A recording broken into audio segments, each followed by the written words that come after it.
Good evening. There's been a massive suicide attack in Pakistan's capital, Islamabad. Reports that are coming in from Islamabad and some of the images that we are about to show you are shocking, they're disturbing, and we urge viewer discretion. At least 31 people are feared dead. The death toll sadly could go higher because the number of injured and those who are critical is alarmingly high. According to hospital staff, at least 170 people have been injured. The suicide bomber reached the Shia Mosque, the Shia Imam Bargara in Islamabad, and this happened at the time of the Jummah prayers. Police said the attacker was stopped at the gate of the Imam Bargah, but he detonated the explosive, and that triggered a massive blast in that area. There was a blast inside the mosque and reports of firing outside. Eyewitnesses say that the assailants, they opened fire before this one assailant blew himself up, and there were bodies that are scattered all around. We urge your discretion. They didn't have enough ambulances, as you can see in these images. Since it's Friday prayers and Jummah namaz, a large number of people had gathered there for this prayer. In the afternoon, rescue teams, they've taken those who are wounded to hospital. A state of emergency has now been declared across the capital of Pakistan, Islamabad. This terror attack happened, incidentally, during the very high-profile visit, according to Pakistan, of the president of Uzbekistan. And this triggered a bigger alarm. Was there a bigger message in this blast? Police say no terrorist group has so far claimed responsibility. They suspect it's either the Tehreek-e-Taliban Pakistan against this organization. The Pakistan Army is planning a massive operation in the Tira Valley area or along the Afghanistan-Pakistan border where tensions have spiked. Or they suspect it could be the ISIS, the Islamic State, but the Khorasan province that, according to some reports, had also tied up with ISI to hunt down and target other terrorist organizations. So the aim could be to trigger sectarian Shia-Sunni violence in Pakistan. I must also tell you at this point, there are a large number of internally displaced people. The IDPs in Pakistan, those who've been displaced because of Tira Valley operations and others, people who've also been displaced from the Khurram Agency region, they are staying around the Shia-dominated locality of the Imam Bargah. This is not in the heart of Islamabad, but this is in the Islamabad capital region, on the outskirts of the main city. There has been massive security that's been put in place, but despite this massive security, despite a red alert, the blast took place. We're told that there was another blast, you'd recall, in November 2025, again in Islamabad, and that time the district court was targeted. About 12 to 15 people had been killed and injured even in that blast.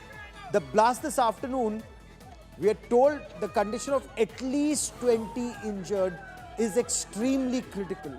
So the death toll, sadly, is expected to rise. I get you more in this report.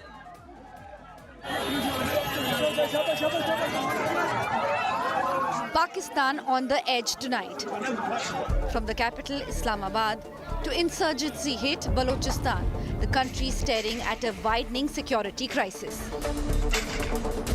A powerful suicide blast inside the Shia Imam Bargah during Friday prayers killed at least 31 people and left more than 100 injured in Islamabad.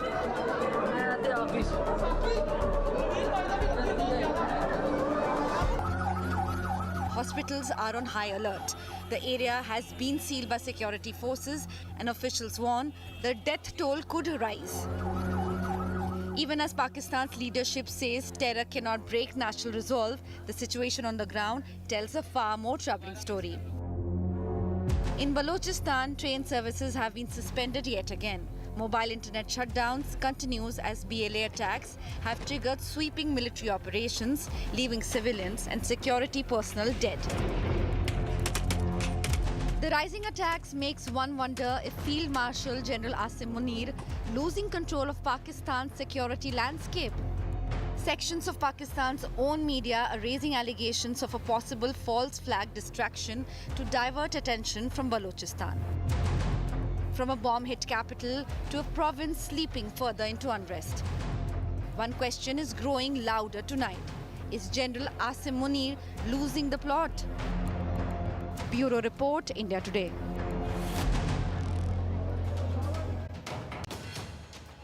Pakistan is a state sponsor of radical Islamist terror. It's widely criticized world over being the global epicenter of terror. But that same Pakistan today is witnessing instability, and it's not just restricted to one part of Pakistan. I mean, when you look at the map of Pakistan, all the way from Gilgit-Baltistan in Pakistan-occupied Jammu and Kashmir down to Muzaffarabad, and we'll show you every province. So there is trouble in Gilgit-Baltistan, there is trouble in Baluchistan, in Sindh, in Pakistan's Punjab province, for example, what's just happened in Islamabad, this devastating suicide blast inside a Shia mosque. At least 30 killed, 169 plus injured. Though security has been tightened now in and around Islamabad, the Punjab province remains on the edge. Just a couple of months back, you had the Tehreek-e-Labbaik protest that had taken place. But now let me take you to Baluchistan. In Baluchistan, you saw Operation Herof 2.0, Operation Black Storm. And literally like a black storm, you had Baluch freedom fighters or the Baloch Liberation Army that came and targeted the security forces and establishment from Quetta, from the top of Baluchistan, all the way down to Gwadar and Pasni, through Mastung, Turbat, so many other parts of Baluchistan. In fact, even today, train services remain suspended in Baluchistan. The mobile internet, it's still not back in operation. According to the Baloch Liberation Army, they've neutralized more than 280 Pakistani security forces personnel. Of course, Pakistani security forces say about 20 Pakistani security forces personnel made the supreme sacrifice of their lives. They claim they've killed more than 200 Baloch fighters in Operation Herof 2.0. Now let's shift focus and take you to Khyber Pakhtunkhwa and along the Afghanistan-Pakistan border, because the Durand line is also on fire. So military action is anticipated in Tira Valley. Mosque loudspeakers are being used very extensively to get people, women, children, the elderly, and it's biting cold, sub-zero temperature, and people have been forced to leave their houses so that the Pakistan army can move in and carry out an operation against the Tehreek-e-Taliban Pakistan. But then this uncertainty is also fueling anger and instability. In Gilgit and Baltistan, unrest is deepening. There's economic uncertainty.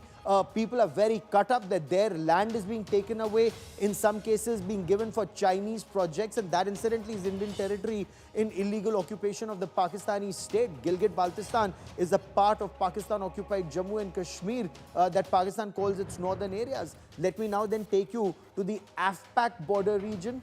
That's on fire. Repeated clashes between Taliban, not just TTA, Tehreek-e-Taliban Afghanistan, but TTP, Tehreek-e-Taliban Pakistan, and the Pakistani security forces.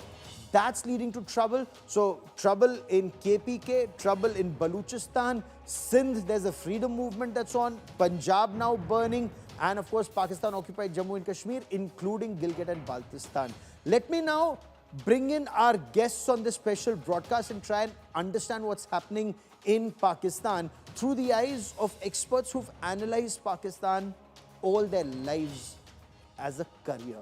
Tilak Devashir is former Special Secretary of the Research and Analysis Wing, former member of the National Security Advisory Board and author of 5 books on Pakistan. Sushant Sareen is Senior Fellow at the Observer Research Foundation. Mona Alam joins us from Pakistan. Mona, welcome. A very troubled day. Our condolences for the loss of lives in Pakistan. Mona, what can you tell us about the deadly blast in Islamabad? Thank you, Gaurav, and I really appreciate that you've paid condolences for the martyrs and for everyone who's injured. And it's indeed a very horrific attack here in Islamabad. It is unprecedented. It is along sectarian lines. And we also see that there is, of course, a certain pattern to it, because there is an insurgency in Khyber Pakhtunkhwa. There's also been a series of deadly attacks in Balochistan. and now this which we are facing here in Islamabad. So of course we do see a certain pattern to it, but this of course is along sectarian lines, which sets it apart from the rest of the attacks that have happened. But of course, no, I think the reason should be stemmed out, and we also do not rule out the involvement of certain foreign agencies in all such attacks, especially in when this it is along particular in this sectarian lines. particular instance, Mona, why was this particular Imam Barga, in your view or in the view of agencies in Pakistan, targeted? And was it by TTP or ISKP, Tehrik-e-Taliban Pakistan, or the Islamic State Khorasan province?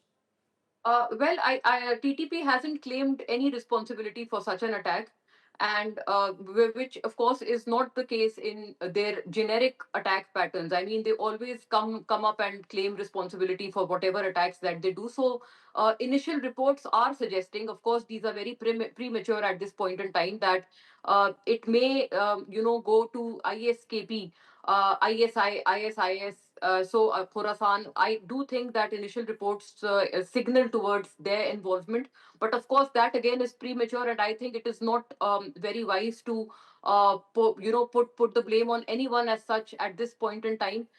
We will wait for the investigations to roll out and for investigations to mature at this point in time, and then of course we'll be able to give a certain comment as to who was involved in this very horrific Stay sectarian with attack. me. Let me also bring in Mr. Tilak Devashar and Sushant Sareen. Mr. Tilak Devashar, targeting a Shia Imam Barga during the Friday Jummah prayers in Islamabad, do you see this as just a random strike or a targeted strike intended to send out a signal? And if so, what signal and to who, sir? You see, certainly is a signal, Gaurav, because and Friday is, as in the past we have seen, that whenever blasts take place in mosque, it's always on a Friday, which is a day of prayer when everybody gathers together over there. So that is one.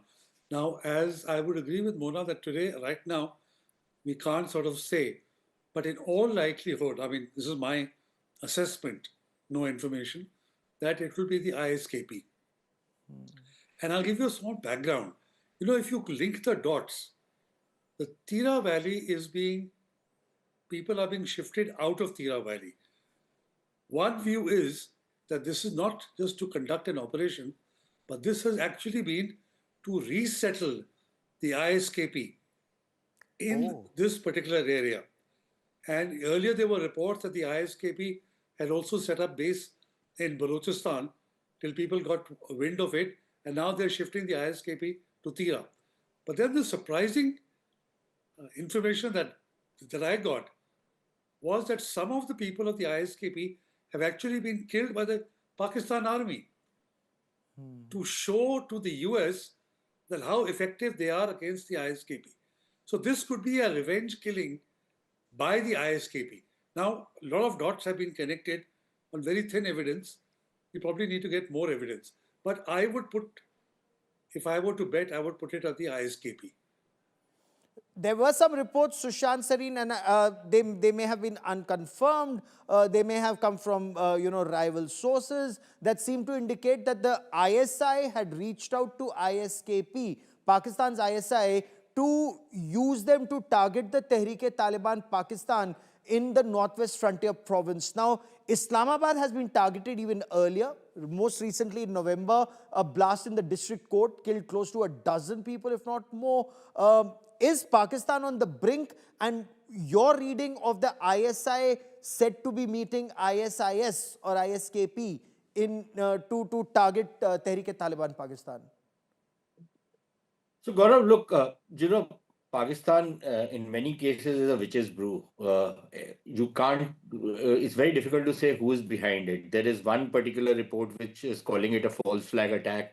There's this former army officer who's been very closely connected with the Pakistan deep state in the past and now has fallen out with them. And very often his information turns out to be correct. And he, a couple of days back, he had said there could be a spectacular attack which the Pakistanis will carry out on themselves. So in that case, it becomes a false flag attack for some nefarious purposes that the Pakistani state is notorious for. That is one possibility. The second is, of course, TTP. But the TTP has already issued a denial that they had anything to do with this attack, which leaves the ISK. Now, the ISK, as you very correctly point out, not just in the Tira Valley, but in Balochistan, for example, they were being placed out there very strategically until the Baloch freedom fighters came and got rid of them and started targeting them. And the TTP guys also started targeting the ISKP fellows because they are at odds with each other. And then these guys were being shifted, as Mr. Deveshwar is saying, to the Tira Valley region. And there were all kinds of information which was coming out, published reports as well.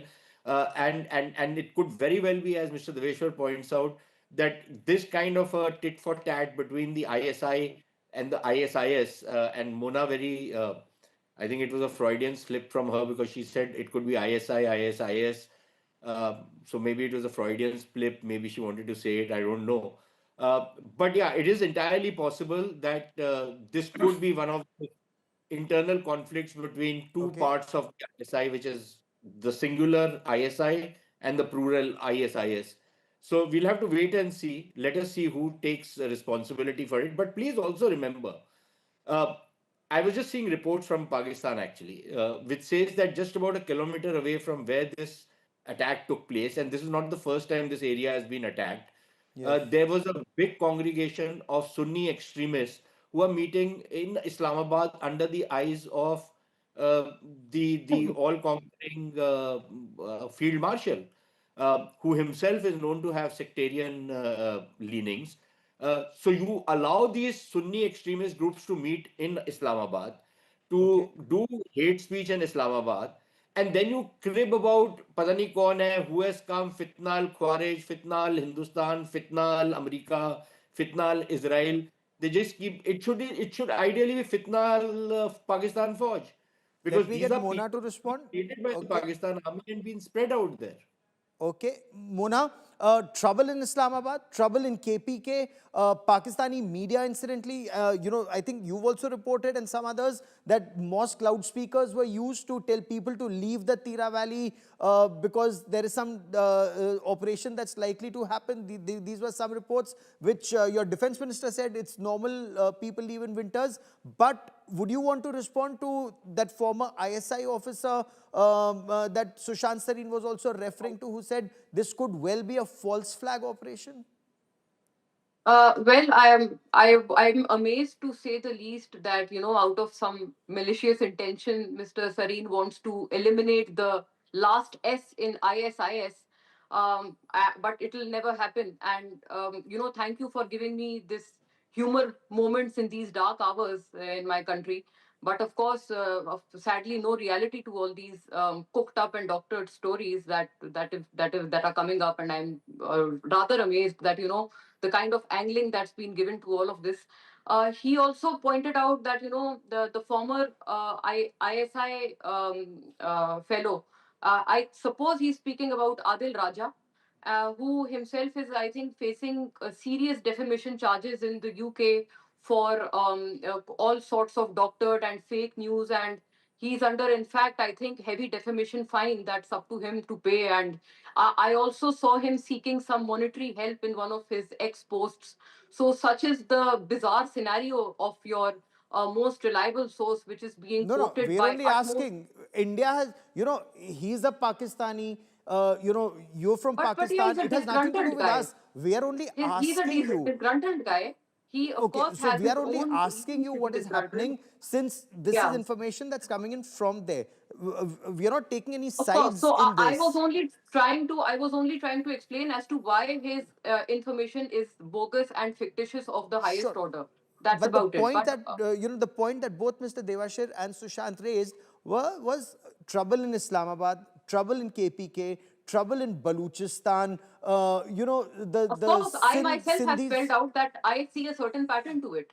In my initial remark, as you may note, that I also spelled out the same, that I do see a certain pattern to it. It's not coincidental that these attacks are happening one after another. First in Pakhtunkhwa, then in Balochistan. And Pakhtunkhwa, of course, is constantly under fire. This, of course, I will also be very open and candid to the fact that there seems to be this lack of harmony between the provincial government and the federal government as far as KP is concerned, because they seem to be operating on extremely different poles apart strategies, which needs to be reconciled. This is, of course, a major reason as to why all of this is happening in KP in such a mannered manner. But having said that, I think Mr. Sareen also pointed out that Field Marshal and under his nose, certain sectarian speeches are happening In against the Islamabad. Shia Muslims. Yeah, but we are all aware that the Interior Minister himself is a Shia Muslim, a practicing Shia Muslim indeed, Mohsin Naqvi, and Field Marshal as well. He's wedded, he's married into a Shia family. This is a very known fact to all of us, even internationally to all of you. So this theory dies out on its own if you come to know of their Okay. own family linkages. Sure. So, Sushant sir, do you want to quickly respond before I bring in Mr. Tilak Devasher on this, that the Interior Minister is a Shia and the Field Marshal also, has family links? He's married in a Shia Yeah, family. Yes. he could be married anywhere, but when you are in power, these other loyalties have no meaning because you have to stay on in power. So then you even deal with the devil, and I can give you many, many instances of this kind of a thing happening inside Pakistan. So but if that is the fig leaf that you want to hide behind, you're welcome to it. Second, this complete denialism which is there in Pakistan about the involvement of their own deep state and their visible state, forget the deep state, in all kinds of nefarious activity. The other day we were hearing that defense minister of theirs talking about giving this speech in parliament about how these smuggling networks and in which the bureaucracy, the security services, everybody is involved. He did not have the fortitude to name who is actually running Balochistan. It is the Pakistan army which is running Balochistan. If smuggling is happening in Balochistan, it is under the nose of Pakistan army.